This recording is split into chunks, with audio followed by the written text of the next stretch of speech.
I want you to close your eyes for a second and just picture the biggest, most impressive oak tree you have ever seen. And obviously, if you were driving, maybe don't actually close your eyes. Right, yeah, please keep your eyes on the road. But just picture this massive tree. It is sitting in the middle of a forest, and it's towering over everything else, branches stretching out for miles.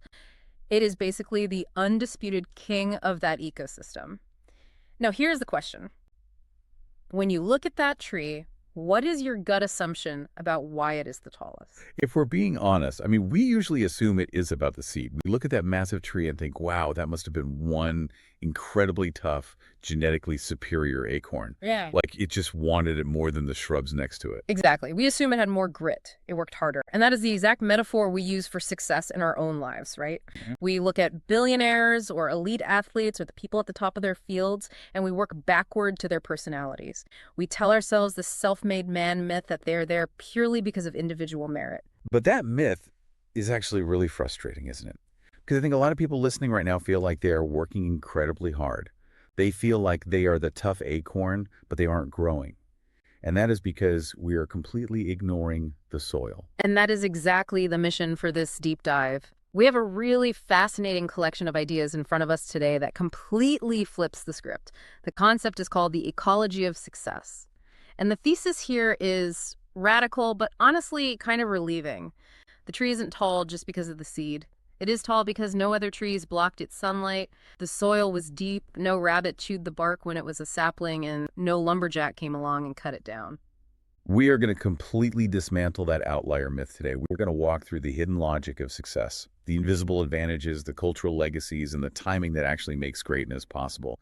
We're looking at the soil, not just the seed. So let's just dig right in. The very first piece of evidence in this guide is a map of a town called Roseto, Pennsylvania.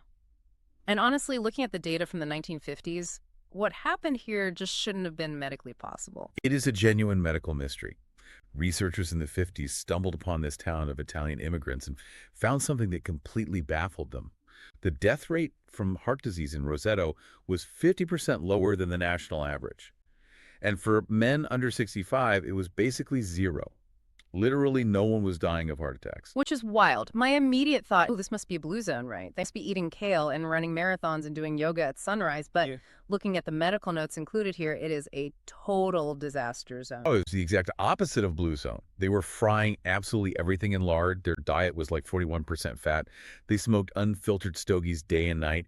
They were obese. They worked in slate quarries, breathing in toxic dust. I mean, they had literally every single risk factor for heart disease you could possibly list. So if it wasn't diet and it wasn't exercise, was it genetics? Were these just, super Italians? They checked that, actually. They tracked relatives of Rosetons living in other parts of the U.S. who had the same DNA and same background. And those relatives had completely normal high heart disease rates. So the magic wasn't in the genes at all. It was in the town itself. And this brings us to the core concept here, which is the community factor. What on earth were they doing differently that made them immune to heart attacks? They were taking care of each other.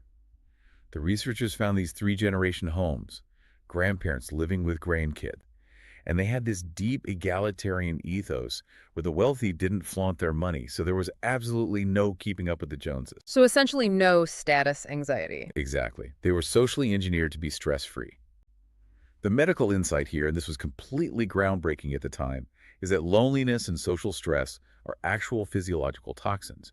The Rosetons didn't have biologically better hearts. They had a protective social structure that isolated them from the pressures of the modern world. That is such a powerful reframe to start with. Success, at least in terms of health, wasn't an individual choice. It was an environmental byproduct. Precisely. If you transplant that exact same acorn to a different soil, the result changes completely. Okay, so that is community. Let's pivot to something that drives me crazy as a sports fan.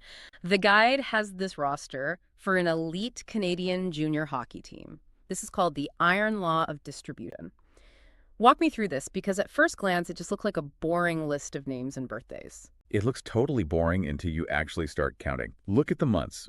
40% of the elite players are born between January and March, and only 10% are born between October and December. That just shouldn't happen. Talent should be distributed randomly across the year, right? There isn't a zodiac sign for being good at hockey. No, there definitely isn't. This is what sociologists call a cumulative advantage. See, in youth hockey, the eligibility cutoff date is January 1st. Okay, I see where this is going. If you turn 10 on January 2nd, you were playing in the exact same league as a kid who turns 10 in December. Right. But at age 10, Yeah. a 12-month gap in physical maturity is massive. The January kid is just naturally bigger, stronger, and more coordinated. So the coach looks at the big January kid and says, wow, he is so talented. But he isn't talented. He is literally just older. Exactly. But here's the kicker. Because he is identified as talented, he gets picked for the all-star team. Now he gets better coaching. He plays 75 games a season instead of 20. He practices twice as much. So by the time he is 14, he actually is better. Yes. The initial advantage was completely arbitrary. It was just a birthday. But the system compounded that advantage into genuine skill. We confuse maturity with ability, and in doing so, we create a self-fulfilling prophecy. Success here literally starts with a calendar. That idea of compounding practice transitions us perfectly to probably the most famous concept in this entire collection, the 10,000-hour rule. Yeah, it is the metric everyone knows but often completely misunderstands. The rule is simple enough. Mastery of a complex task requires a critical minimum of practice, which is roughly 10,000 hours. Which is an insane amount of time. That is 3 hours a day, every single day for 10 years. And that raises the real question, which most people miss. It isn't, do you have the grit to practice? It is, does your life even allow you to practice? You cannot do that alone. You need extraordinary external support. And we have two case studies here that really hammer this home, the Beatles and Bill Joy. Now, I love the Beatles, but I don't think of them as guys who diligently practice like crazy. I think of them as just raw geniuses. They were geniuses, but they didn't start that way. The notes highlight their time in Hamburg, Germany between 1960 and 1962. No. They weren't playing sold-out stadiums. They were playing in these rough strip clubs. Basically dive bars. Worse than dive bars, honestly. But here's the thing. The club owners forced them to play 8 hours a night, 7 days a week. 8 hours. Most bands play, what, a 1-hour set, maybe? Correct. By the time they burst onto the global scene in 1964, they had performed live an estimated 1,200 times. Most bands do not perform 1,200 times in their entire career. That crucible in Hamburg gave them their 10,000 hours before they were even 20 years old. So when we hear their genius, we are actually hearing the result of a very specific, grueling opportunity that basically no other band got. Exactly. And it is the exact same story with Bill Joy. For listeners who might not know, Bill Joy is the tech legend who basically wrote the software backbone of the modern internet. Right. He went to the University of Michigan in 1971. Now, back then, computers were the size of entire rooms, and you had to pay for time on them. It was wildly expensive and limited. You couldn't just casually practice coding. But Joy stumbled into a glitch. A literal bug in the system. Yeah. The computer center had a flaw where if you typed in a specific command, the time tracker just froze. He figured out he could stay logged in for free. So while all the other students were nervously rationing their minutes, he was in the lab from 3 a.m. to 6 a.m. just writing code endlessly. He rewrote UNIX. He created Java. But if that bug hadn't existed, or if the Hamburg clubs closed at 10 p.m., we probably wouldn't have the Beatles or the modern internet. The insight is that outliers are the beneficiaries of these weird, hidden opportunities. Speaking of hidden opportunities, let's talk about demographic luck. The next visual is this funnel graphic about lawyers, specifically the Skadden Arps lawyers, which feels like an incredibly specific niche. It is, but it tells this universal story about how adversity can actually flip into advantage. The guide breaks this down into 3 crucial factors: demographics, culture, and the market. Let's start with demographics. These lawyers were mostly born in the 1930s. This was the demographic trough of the Great Depression. People simply stopped having kids because of the economy. So the generation born then was very small. Which means when they eventually graduated, there was just inherently less competition. Also, universities and firms were desperate for bodies. But here is the cultural snag. A lot of these aspiring lawyers were Jewish men living in New York. And in the 1950s and 60s, the fancy white shoe law firms, the ones that handled the polite, dignified corporate business, just wouldn't hire them. So they were basically shut out of That good work. Yeah, the polite stuff. Right. So they had to take the scraps, the scut work. Exactly. And at the time, that meant hostile takeovers and litigation. The white shoe firms thought that kind of legal work was completely beneath them. It was considered dirty, ungentlemanly work. I see exactly where this is going. They spent 20 years practicing the dirty work. And then the 1970s hit. The market completely changed. The mergers and acquisitions boom began. Suddenly, corporate raiding and hostile takeovers became the single most lucrative thing on Wall Street. And the only people who had their 10,000 hours of experience in it were the outsiders who had been forced to do it because they couldn't get the polite jobs. Exactly. The very thing that marginalized them became their absolute superpower. But again, it depended entirely on when they were born and when the market shifted. Okay, so we have established that timing, community, and opportunity are massive. But surely at some point, raw brain power has to matter, right? Like, if I have an IQ of 190, doesn't that just guarantee I win? You would definitely think so. Yeah. But this leads us to the threshold theory. The guide has this graph that maps the likelihood of success against IQ, And it goes up steadily, but then it just completely flatlines. right around an IQ of 120. The theory is that intelligence works a lot like basketball height. If you want to play in the NBA, you need to be tall, maybe 6'2" or 6'3". But once you are 6'4", being 6'8" doesn't automatically make you a better player than the 6'4" guy. Other skills start to matter way more. So once you are smart enough to handle the complexity, extra IQ points don't actually give you a real-world edge. Correct. And to prove it, the material gives us the tale of two geniuses, Chris Langan and Robert Oppenheimer. Chris Langan is the guy with an IQ of 195, right? That is higher than Einstein. But the notes say he is working on a horse farm. Yes, he is incredibly brilliant, but he struggled immensely through life. He dropped out of college because his mother forgot to fill out a financial aid form and he lost his scholarship. He just couldn't figure out how to navigate the bureaucracy to get it back. Compare that to Oppenheimer, the father of the atomic bomb. Oppenheimer was brilliant, yes, but he was also incredibly socially savvy. There is a story here that when he was at Cambridge, he was frustrated with a tutor and literally left a poisoned apple on the guy's desk. Whoa, wait, he tried to poison his teacher. He did, and the university obviously found out. But did he get expelled or arrested? No. His parents came down, he charmed the administration, he agreed to see a psychiatrist, and he was just put on probation. That is a very specific kind of skill. Langan couldn't file a basic form, and Oppenheimer talked his way out of attempted murder. That skill is called practical intelligence. It is knowing what to say to whom, knowing when to push and when to charm. And the argument here is that this isn't innate. It is a cultural script passed down by families. And this is the cultivation versus natural growth section, which honestly hits pretty hard for anyone with kids. It really does. It cites sociologist Annette Lareau, who found that middle and upper class families practice what she calls concerted cultivation. They shuttle kids to soccer piano tutoring. But more importantly, they actively teach their kids to negotiate with authority. Like, doctor, why are you doing that? Or teacher, I think I deserve an A on this paper. Right. The result is a deep sense of entitlement.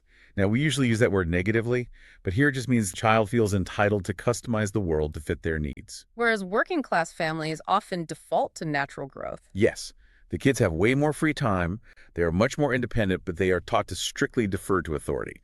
Don't talk back to the doctor, don't question the teacher. The result is constraint. They grow up distrusting institutions rather than knowing how to manipulate them. So Oppenheimer had entitlement and Langan had constraint. That social savvy was the crucial missing link. And that brings us to an even deeper layer of the soil, which is cultural legacies. We aren't just products of our parents. We are products of our ancestors' geography. This map of the U.S. they include is fascinating. It's looking at the culture of honor, comparing the American North and South. This traces all the way back to the early European settlers. The North was settled largely by farmers. Farming is inherently cooperative. You need harmony to share markets and survive. The South was settled more by herdsmen, specifically Scots-Irish shepherds. And a herdsman has a totally different problem. A farmer's crops cannot be stolen in the middle of the night, but a herdsman's animals absolutely can. Exactly. So the herdsman has to constantly cultivate a reputation for aggressive toughness. You have to show that if anyone even thinks about crossing you, you will fight. That is a culture of honor. And they actually proved this legacy still exists today with an experiment at the University of Michigan. I love this study so much. It is incredible. They took students from the North and the South, and as they walked down a narrow hallway, a confederate of the experimenter bumped into them and muttered a really offensive insult. Let's just call it the A word. Simple, but extremely effective. Then they measured their physiological reactions. The Northerners, they basically laughed it off. Their cortisol didn't move at all. They just thought it was a rude weirdo. And the Southerners? Massive spike in cortisol and testosterone. They were physically primed to fight. They felt their reputation had been deeply challenged. This proves that cultural scripts like "you must defend your honor" persist for generations long after the sheep are gone. But sometimes those scripts can be genuinely dangerous. And that leads to the darkest part of our deep dive today, the ethnic theory of plane crashes. This is a tough one to read. We are analyzing why certain airlines, specifically Korean Air, in the 1990s, had extraordinarily high crash rates. The data showed it wasn't the planes. It was the cockpit culture. The concept they use here is the Power Distance Index, or PDI. Right. PDI basically measures how much a culture respects hierarchy. In high PDI cultures like Korea at the time, you simply do not contradict a superior. So picture this scenario. The captain is flying the plane into a mountain, or the wings are icing up. The first officer clearly sees the danger, but he cannot just yell, "Pull up, you're going to kill us." He literally can't. So he uses what linguists call mitigated speech. He hints. He says something like, "Captain, the weather radar looks interesting," or "It is very cold tonight." He's desperately hoping the captain takes the hint. But in a blazing emergency, hints just do not work. And that tragic miscommunication led to crashes. The solution, though, was fascinating. They didn't fire the pilots or buy new planes. They forced them to speak English in the cockpit. Why English specifically? Because English has a relatively low power distance index. It does not have the complex built-in honorifics of the Korean language. By switching languages, they allowed the pilots to step completely out of their cultural hierarchy and communicate as equals. It literally saved lives. That is a perfect example of how simply recognizing a cultural legacy allows you to fix it.